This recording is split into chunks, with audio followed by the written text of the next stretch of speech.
Hey, how's it going everybody? I hope you're all good. My name is Peter Gargan, and for today's video, I'd like to discuss a few of my random thoughts surrounding the upcoming Xenoblade Chronicles 3, which is heading to Switch in late July. This won't have a particular structure to it, as it's just a collection of random thoughts that I have going into it pre-release, so this video will end up looking pretty outdated rather quickly. But I'm putting these thoughts out there just to see if any of it holds up after I've got my hands on the experience. So with that out of the way, let's get into it. Firstly, I want to start off by stating that I am trying my absolute best to avoid a lot of the promotional material surrounding Xenoblade 3 leading up to its release. With the exception of the announcement trailer and the dedicated direct presentation from a couple weeks back, I want to go in as blind as possible, as from my experience, that's the best way to experience a Xenoblade game.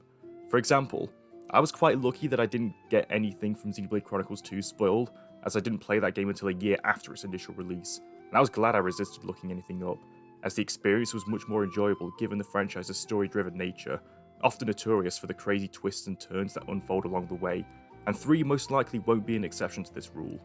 Sure, promotional material typically won't reveal the full narrative, but previous Xenoblade trailers in recent years have often featured third act content out of context, which is why I'm being a little cautious. It's probably also why I haven't really made many videos covering the matter, as I don't actually have that much to really talk about going in. Something that excites me about Xenoblade 3 is that it seems to be combining a lot of the features from across the series into one, so that we can have the best of everything in the same package. For example, the class system seems to have been heavily inspired by the one from Xenoblade Chronicles X, where you can learn abilities that are transferable to other classes, so that you can get creative and combine different skill sets into one that fits your playstyle the best.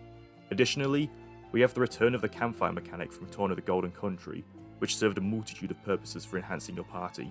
Other features such as gem crafting from the original, having a path to follow when you've lost from Definitive Edition, as well as series standards such as changing the in-game time and skip travelling to previously discovered landmarks, will likely make this the Xenoblade experience that is something for everyone both new and familiar to the series.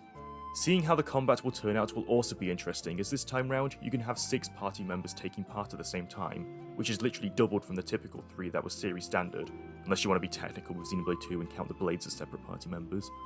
Players also have the additional ability to swap control between them at any time, which, if executed well, should hopefully remove an issue that Xenoblade players have had for the longest time, where AI-controlled companions will no longer do things that screw you over, as it has always been an area of complaint that has been a thing since the series' inception. It's still looking really streamlined in a similar fashion to 2, where each art has a designated button assigned to it, which I honestly prefer over what the original and X had, where you had to cycle through different arts with the D-pad, which felt a bit awkward in comparison, and I'd rather not go back in hindsight. But admittedly, the Switch feature where you can just button map it to the shoulder buttons definitely made it more convenient, so it's just a matter of experimentation and seeing what works best for you. Also, just throwing it out there, the whole Ouroboros mechanic where you're fusing 2 different characters heavily reminds me of Astral Chain, which is always a win for me, as that's one of my personal favourite Switch titles. Moving on, I'm going to touch on the story a little bit. While I have stated earlier that I want to go in as blind as possible, I think it's safe to say that what we've been shown so far will barely scratch the surface of what else to expect, so I think I could be a little bit loose on this one. Firstly, I'm excited at the thought of the world of Ionios being a combination of the worlds of both Xenoblade Chronicles 1 and 2, as well as being set in the distant future, as not only does it make seeing the connections more fascinating, but it also manages to distinct itself with what has changed in the time since both of those games' endings. Seeing the likes of the Hyentia coexisting with the Gormatian blades on top of the series staple Nopon as an example should create some interesting dynamics in terms of world building. The plot is looking to explore many themes surrounding things such as the nature of war and the circle of life, which are 2 concepts that have the potential to tell some really philosophically resonant stories that are bound to inflict plenty of emotion. And if there's anything that I do know, it's that Xenoblade most certainly delivers on that front, so we're bound for yet another journey filled with both laughs and tears. Overall, I'm excited at seeing the Xenoblade franchise continue to grow and become more and more of a Nintendo staple going forward, and hopefully the 3rd numbered entry will continue that momentum in style.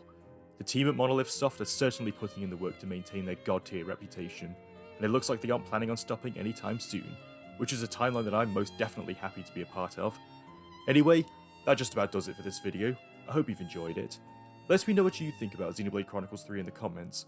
Are you excited? And if so, what in particular are you most looking forward to seeing?